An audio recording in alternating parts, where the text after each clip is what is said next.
तो हेलो दोस्तों, तो स्वागत है हमारे स्टडी नीतीश क्लासेस चैनल पर। तो देखिए, आज हम लोग जो फिजिक्स पढ़ रहे थे, फिजिक्स के पांचवा लेक्चर है। ये पांचवा पहला चार गो लेक्चर इस चैनल पर अपलोड हो चुका है। तो आज हम लोग पढ़ने वाले हैं प्रकाश का परावर्तन। प्रकाश का परावर्तन के कौन सा, तो प्रतिबिंब पढ़ने वाले हैं। प्रतिबिंब क्या है, प्रतिबिंब कितने प्रकार के होते हैं, प्रतिबिंब और इसके में अंतर क्या है। कल जो हम लोग पिछले वीडियो में हम लोग क्या पढ़े थे, तो पिछले वीडियो में हम लोग पढ़े थे प्रकाश के परावर्तन। प्रकाश के परावर्तन किस तरह से होता है, यहाँ पे क्या होता है कि यहाँ पे ऐसे इस तरह से पढ़े थे। यहाँ पे जो कि इस सब जितना परिभाषा किए थे सब इसी से परिभाषित किए थे। तो पहले इस वीडियो को देखने से पहले हमारे चैनल को सब्सक्राइब जरूर कर दीजिए। और यहाँ पे एक लिंक दिया गया है वीडियो में, वहाँ पे जाकर आप टेलीग्राम ज्वाइन कर सकते हैं। टेलीग्राम आप आसानी से ज्वाइन कर सकते हैं, ताकि जो भी नोट्स वगैरह रहेगा इस सब टेलीग्राम पर डाल देंगे, आप वहाँ से आराम से पढ़ सकते हैं। यहाँ पे हम समझा दे रहे हैं, बढ़िया से समझा दे रहे हैं। उसके बाद परिभाषा भी उसके बाद समझा दे रहे हैं। वहाँ का केवल टेलीग्राम पर आप किस तरह से आप लैंग्वेज को याद कर सकते हैं, तो वहाँ पे आप जाके ज्वाइन कर सकते हैं। इंस्टाग्राम पर भी आप फॉलो कर सकते हैं। तो देखिए, आज हम लोग पढ़ने वाले हैं क्लास 10 के प्रकाश का परावर्तन, भौतिकी फिजिक्स चैप्टर 1, ये लेक्चर 5 है। तो चलिए अब चलते हैं हम लोग अपनी विषय पर। अब देखिए क्या है कि कल जो हम लोग पढ़े थे कि कल के बारे में कुछ कर देते हैं कि यह है। यहाँ पे कहते हैं इसको आपतित किरण कहते हैं, इसको परावर्तित किरण कहते हैं, इसको अभिलंब कहते हैं। और यहाँ पे जिस बिंदु पर आपतित किरण टकराती है उस बिंदु को आपतन बिंदु कहते हैं, इसको परावर्तक सतह कहते हैं। यहाँ परावर्तन कोण कहते हैं और इसको आपतन कोण कहते हैं। तो इतना हम लोग कल देख लिए थे। इसका डिफिनेशन भी सभी को पारापारी से डिफिनेशन भी देख लिए थे।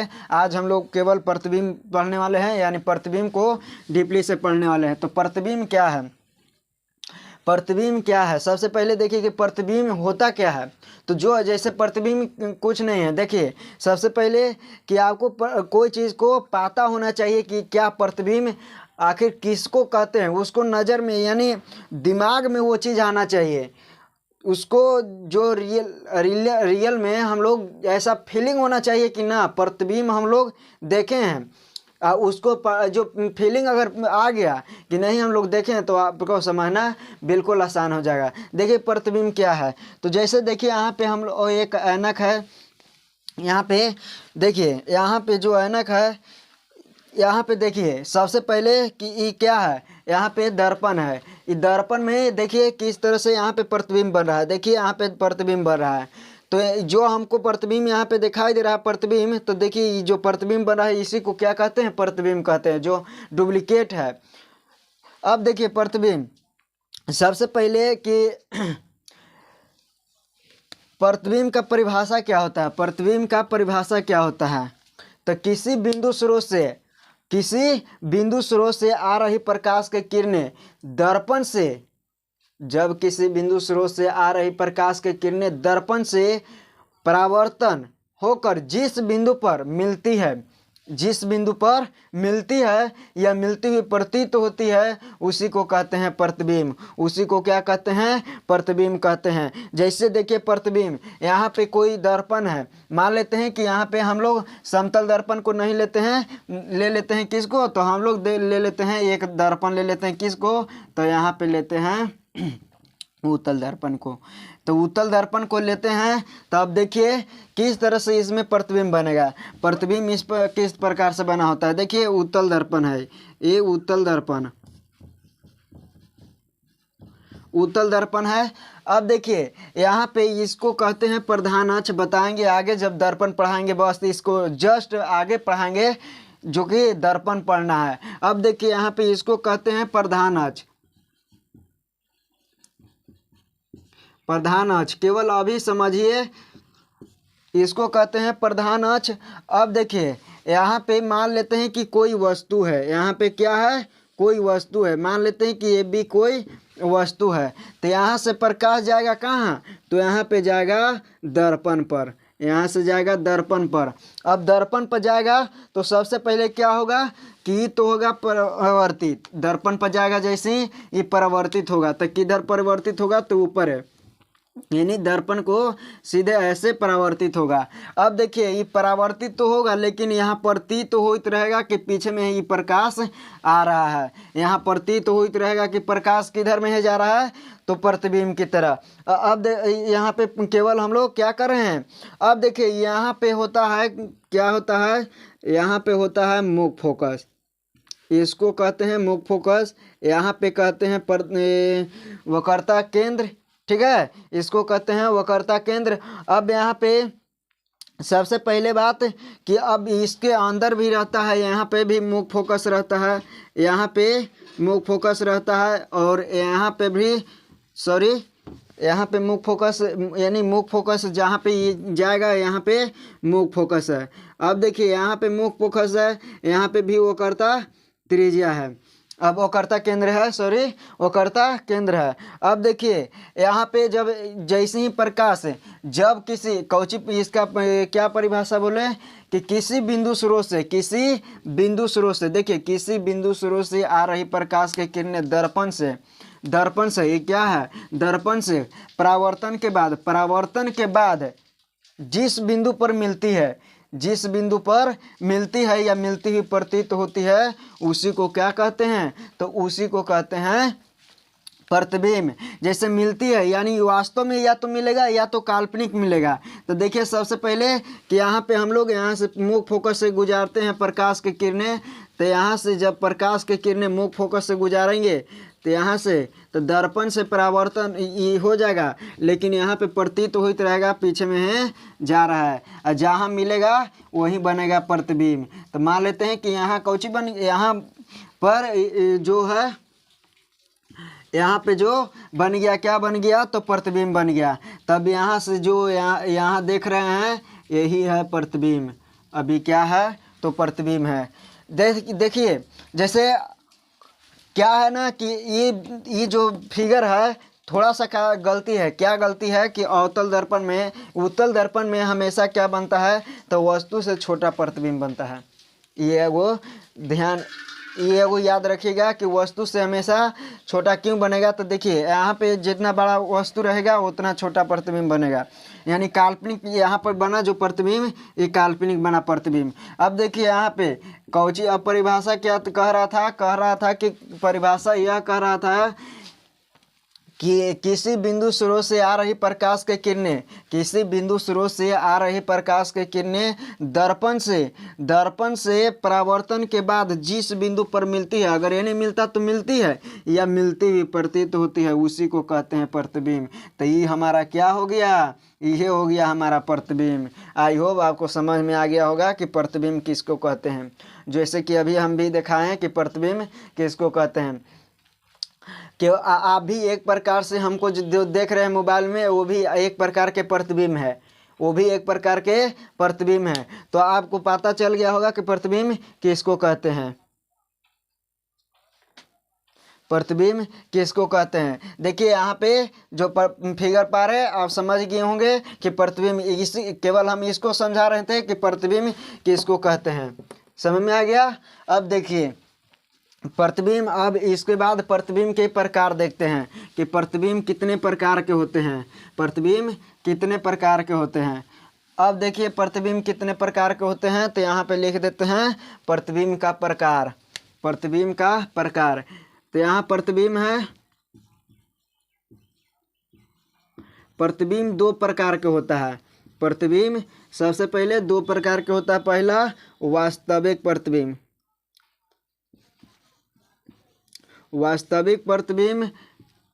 काल्पनिक प्रतिबिंब।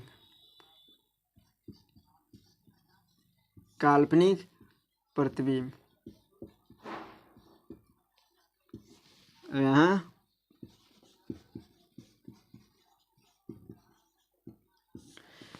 देखिए वास्तविक प्रतिबिंब, काल्पनिक प्रतिबिंब। अब इसको देखिए समझिए कि वास्तविक प्रतिबिंब यानी प्रतिबिंब सबसे पहले समझ में आ गया होगा। बस प्रतिबिंब की परिभाषा अगर याद हो गया तो ये सब अपने आप से याद हो जाएगा। देखिए किस तरह से याद होगा।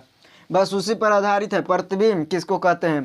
तो किसी बिंदु स्रोत से आ रही प्रकाश की किरणें, किसी बिंदु स्रोत से आ रही प्रकाश की किरणें दर्पण से परावर्तन के बाद जिस बिंदु पर मिलती है या मिलती हुई प्रतीत होती है, उसी को क्या कहते हैं? तो उसी को प्रतिबिंब कहते हैं। आई होप आपको समझ में आ गया होगा प्रतिबिंब किसको कहते हैं।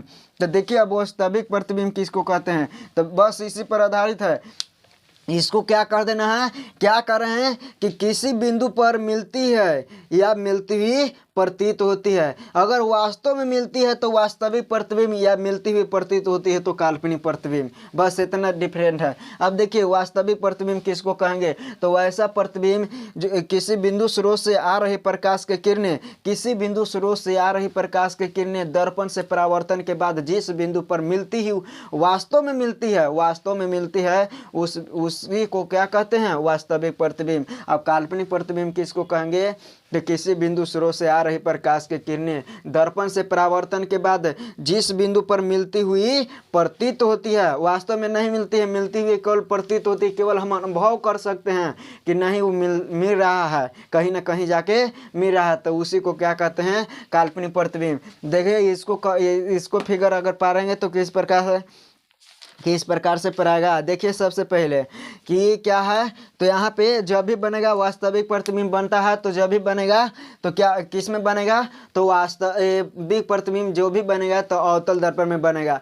अवतल दर्पण में हमेशा क्या बनता है, तो वास्तविक प्रतिबिंब बनता है। अब वास्तविक प्रतिबिंब क्यों बनता है, तो अब बता रहे हैं आगे। देखिए वास्तविक प्रतिबिंब सबसे पहले कि वास्तविक प्रतिबिंब केवल वास्तव में बनता है, वास्तविक प्रतिबिंब वास्तव में बनेगा। देखिए वास्तविक प्रतिबिंब हमेशा वास्तव में बनेगा, लेकिन एक कंडीशन ऐसा भी है अवतल दर्पण में सबसे पहले अवतल दर्पण में एक ऐसा कंडीशन है जिसमें काल्पनिक प्रतिबिंब बनता है। यही एक ऐसा दर्पण है जिसमें काल्पनिक प्रतिबिंब बनता है। अब ये जो है काल्पनिक प्रतिबिंब, यानी काल्पनिक प्रतिबिंब इसमें अवतल दर्पण में बनेगा और उत्तल दर्पण में हमेशा काल्पनिक प्रतिबिंब बनेगा। यानी अवतल दर्पण में केवल एक कंडीशन ऐसा है कि काल्पनिक प्रतिबिंब बनेगा, तो कहाँ बनता है, तो देखिए कहाँ पे बनता है अवतल दर्पण में। देखिए कहाँ बनता है, तो अगर मान के चलते हैं कि ध्रुव है और यहाँ पे क्या है, मुख्य फोकस है, यहाँ वस्तु है, तो वस्तु रखेंगे ना तो यहाँ पे जाएगा, यहाँ से इसी पर लौट जाएगा, लेकिन यहाँ पे प्रतिबिंब बनेगा। समझ में आ रहा है ना, पीछे बनेगा। अब देखिए सबसे पहले कि इसको वास्तविक प्रतिबिंब किसको कहेंगे, वास्तविक प्रतिबिंब। तो वास्तविक प्रतिबिंब बनाने से पहले देखिए यहाँ पे इसको कहते हैं अवतल दर्पण, इसको कहते हैं अवतल दर्पण। अवतल दर्पण अभी अगर ऐसे कहेंगे पार देंगे, अगर कोई भी जाते होंगे कहीं पे पढ़ने जाते होंगे तो ऐसे पार देंगे, कहेंगे कि कौन दर्पण है, तो कहिएगा कि कोनो दर्पण नहीं है। अगर यहाँ पे अगर रंग देते हैं यहाँ पे एक भाग, तब कहेंगे कि कौन दर्पण है, तो ये दर्पण कौन दर्पण है, ये अवतल दर्पण है। ये है जो अवतल दर्पण, अवतल दर्पण। अब अवतल दर्पण है, अब देखिए अवतल दर्पण है, अब इसको में ये क्या है, तो प्रधान अक्ष है, इसको कहते हैं प्रधान अक्ष, प्रधान अक्ष, इसको कहते हैं प्रधान अक्ष। अब ई है एगो वस्तु, यहाँ पे एगो क्या है, तो वस्तु है। अब ई वस्तु से प्रकाश यहाँ पे जा रहा है, और जाकर अब यहाँ पे मुख्य फोकस है, अब यहाँ पे है वक्रता केंद्र, अब इससे लौट गया, अब यहाँ पे इससे लौट गया, अब ये पर लौटेगा यहाँ पे, तो ये फिर इसी पर बन जाएगा। अब यहाँ पे प्रतिबिंब जो बन गया हमारा ए है, ए डैश अब बी डैश, यहाँ ए बी।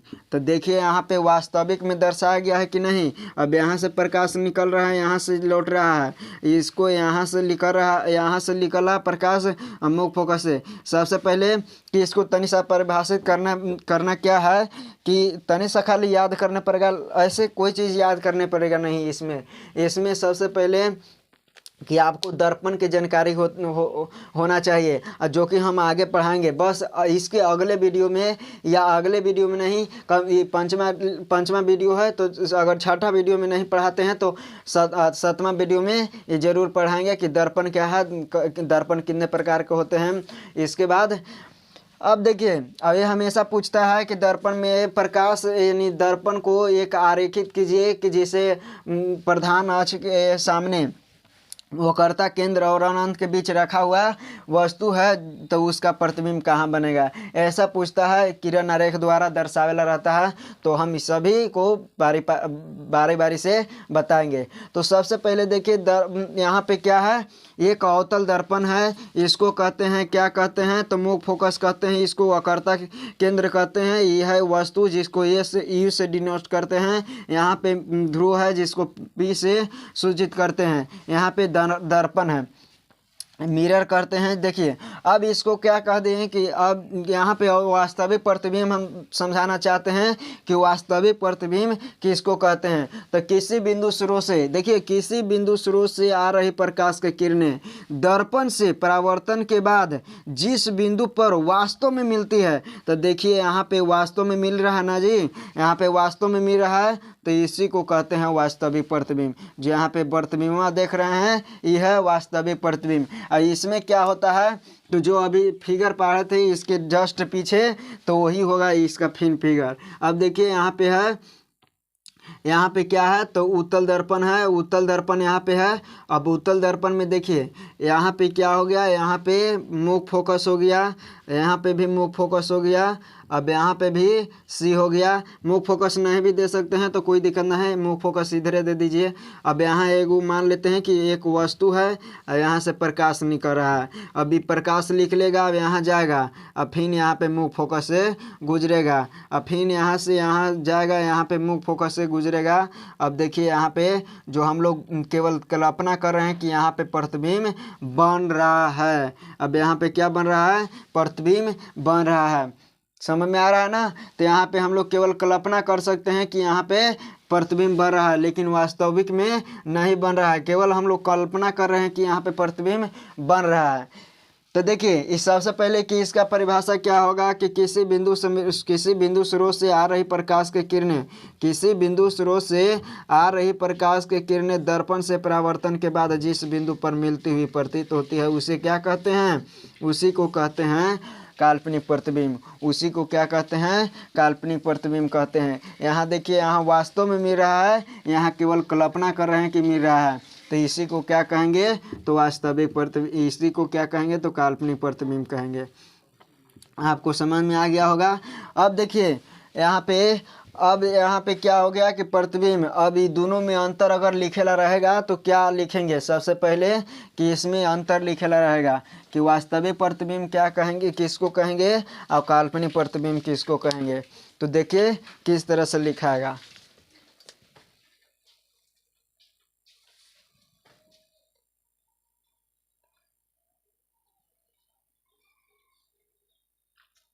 देखिए किस तरह से लिखाता है।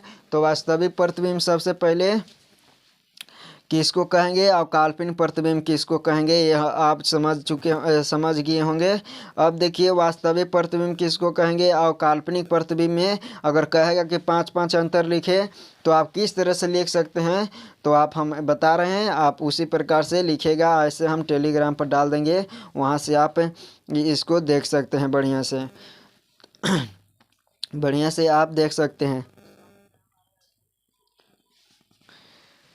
देखिए वास्तविक प्रतिबिंब में सबसे पहले क्या होता है कि यहाँ पे वास्तविक प्रतिबिंब में पहला अंतर लिखेंगे कि वास्तविक प्रतिबिंब यह वास्तविक कटान से बनता है, यह किरणों के वास्तविक कटान से बनता है। सबसे पहले कि यह किरणों के वास्तविक कटान से बनता है। इसमें पहला होता है कि यह किरणों के काल्पनिक कटान से बनता है। देखिए किरणों के काल्पनिक कटान और यहाँ किरणों के वास्तविक कटान है कि नहीं, यहाँ वास्तविक कटान है, यहाँ पे किरणों के काल्पनिक कटान है। तो इसी को क्या कहेंगे, पहला ये अंतर हुआ कि यह वास्तविक कटान बनता है और इसमें काल्पनिक कटान बनता है। अब देखिए दूसरा लिखेंगे कि इसमें हमेशा वास्तविक प्रतिबिंब बनता है। वास्तविक प्रतिबिंब किसको कहते हैं ना, तो इसमें हमेशा क्या बनता है, तो वास्तविक प्रतिबिंब, इसमें हमेशा काल्पनिक प्रतिबिंब बनता है, इसमें हमेशा काल्पनिक प्रतिबिंब बनता है। अब देखिए इसको क्या कहेंगे कि यह प्रतिबिंब हमेशा उल्टा होता है। यह प्रतिबिंब देखिए हमेशा उल्टा क्यों होगा। अब देखिए यहाँ पे यह प्रतिबिंब हमेशा क्या होता है, तीसरा लिखेंगे कि यह प्रतिबिंब हमेशा उल्टा होता है, लेकिन यह प्रतिबिंब हमेशा क्या होता है, तो सीधा होता है। काल्पनिक प्रतिबिंब हमेशा सीधा होता है, वास्तविक प्रतिबिंब हमेशा का क्या होता है, तो उल्टा होता है। अब देखिए ये तीसरा क्या है, तीसरा है कि यह प्रतिबिंब को पर्दा पर प्राप्त किया जा सकता है, इसको पर्दा पर प्राप्त किया जा सकता है लेकिन इसको पर्दे पर प्राप्त नहीं किया जा सकता है। तो चौथा यह अंतर है कि इसको इस प्रतिबिंब की यानी वास्तविक प्रतिबिंब को पर्दा पर प्राप्त किया जा सकता है, लेकिन इसमें चौथा क्या है कि काल्पनिक प्रतिबिंब को हम पर्दे पर प्राप्त नहीं कर सकते हैं। यह दर्पण के सामने बनता है, यह प्रतिबिंब दर्पण के सामने बनता है। देखिए यहाँ दर्पण के सामने बन रहा है कि नहीं, और यह प्रतिबिंब दर्पण के पीछे बनता है, यह प्रतिबिंब दर्पण के पीछे बनता है। देखिए यह प्रतिबिंब कौन प्रतिबिंब, काल्पनिक प्रतिबिंब दर्पण के पीछे बनता है, वास्तविक प्रतिबिंब दर्पण के सामने बनता है। यह वस्तु से बड़ा छोटा होता है, यह वस्तु से बड़ा छोटा या बराबर हो सकता है, यह वस्तु से बड़ा हो सकता है या बराबर हो सकता है या छोटा हो सकता है। यह जो काल्पनिक प्रतिबिंब है यह वस्तु से क्या होगा, छोटा होगा या तो बराबर होगा, या तो छोटा होगा या तो बराबर होगा, बड़ा कभी नहीं होगा। तो याद रखिएगा इतना कि इसको क्या कहते हैं कि यह बनता जो प्रतिबिंब वास्तविक प्रतिबिंब बनता है वह किरणों के काल्पनिक कटान से बनता है, यह किरणों के काल्पनिक कटान से बनता है, यह किरणों के वास्तविक कटान से बनता है। और यह जो है इसको दर्पण के सामने प्रतिबिंब बनता है, यह दर्पण के पीछे बनता है। और इसको कहते, यह जो है इसको क्या है, तो तीसरा क्या है, तो दर्पण के यह हमेशा उल्टा होता है, यह हमेशा सीधा होता है। इतना समझ में आ गया होगा। अब इसको क्या कहते हैं, इसको पर्दे पर प्राप्त किया जा सकता है लेकिन इसको पर्दा पर प्राप्त नहीं किया जा सकता है। यह वस्तु से बड़ा छोटा बराबर बनता है, यह वस्तु से हमेशा क्या होता है, बराबर होगा या तो छोटा होगा। तो इतना आप समझ चुके होंगे। तो देखिए आज इतना अंतर था। एक और देख लेते हैं समतल दर्पण की विशेषता। समतल दर्पण की विशेषता, तो समतल दर्पण क्या है, सबसे पहले कि समतल दर्पण इतना समझ गए होंगे। अब समतल दर्पण क्या है, तो समतल दर्पण किसको कहेंगे,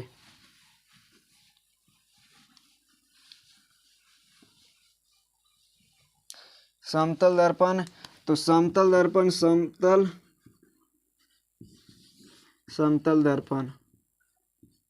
समतल दर्पण किसको कहेंगे। देखिए समतल दर्पण, तो जिसके परावर्तक सतह समतल होता है उसे समतल दर्पण कहते हैं।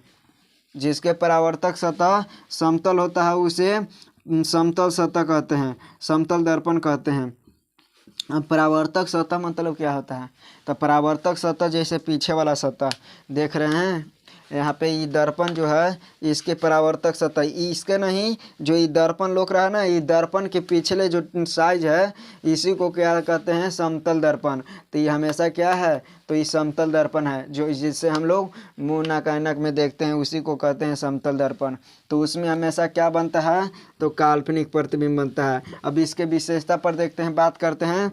तो समतल दर्पण में हमेशा क्या बनता है, काल्पनिक प्रतिबिंब बनता है। अब देखिए समतल दर्पण में हमेशा वस्तु से छोटा प्रतिबिंब बनता है, दूसरा छोटा, इसमें काल्पनिक, यह हमेशा काल्पनिक प्रतिबिंब बनता है, इसमें हमेशा वस्तु से छोटा प्रतिबिंब बनता है। यह जो है वस्तु के बराबर बनता है, बराबर दूरी पर बनता है। यह वस्तु के जितना दूरी पर वस्तु रहेगा उतनी दूरी पर पीछे प्रतिबिंब बनेगा। तो यानी जितना दूरी पर हम हैं उतनी दर्पण के पीछे हमारा प्रतिबिंब बनेगा। तो उसी को कहते हैं, मतलब कि ये भी एक प्रकार के क्या है, तो विशेषता है। काल्पनिक प्रतिबिंब वस्तु के आकार और वस्तु के आकार तथा प्रतिबिंब काल्पनिक वस्तु प्रतिबिंब के आकार तथा वस्तु के आकार दोनों क्या होते हैं, तो बराबर होते हैं। समतल दर्पण में उतना ही दूरी पर, अब ये तो बता दिए, समतल दर्पण में उतना ही दूरी पर प्रतिबिंब बनता है जितना दूरी पर। यह हमेशा क्या होता है, दर्पण काल्पनिक प्रतिबिंब में यानी समतल दर्पण में हमेशा सीधा प्रतिबिंब बनता है, लेकिन यह पार्श्वी परिवर्तन, यह पार्श्वी रूप से यह उल्टा होता है। पार्श्वी रूप मतलब क्या होता है तो हम आगे बताएंगे। यानी पार्श्वी मतलब क्या होता है कि बायां वाला दायां और दायां वाला भाग बायां दिखाई देता है, वह पार्श्वी कहलाता है। तो उसी प्रकार से प्रतिबिंब में यानी समतल दर्पण में होता है जो कि उल्टा रहता है, लेकिन हम लोग को लगता है कि सीधा है, लेकिन पार्श्वी रूप से वह क्या होता है, उल्टा होता है। तो इतना समझ में आ गया होगा। इतना इसको पर्दे पर प्राप्त नहीं किया जा सकता है। ये तो हम अभी देखे कि काल्पनिक का प्रतिबिंब जिसमें बनता है तो उसको हम पर्दे पर प्राप्त नहीं कर सकते हैं। ये भी एक प्रकार के क्या है, विशेषता है। तो आप समतल दर्पण किसको कहते हैं तो याद हो चुका होगा। आप समतल दर्पण के कुछ 4 5 विशेषता बताएं, वो भी आपको याद हो गया होगा।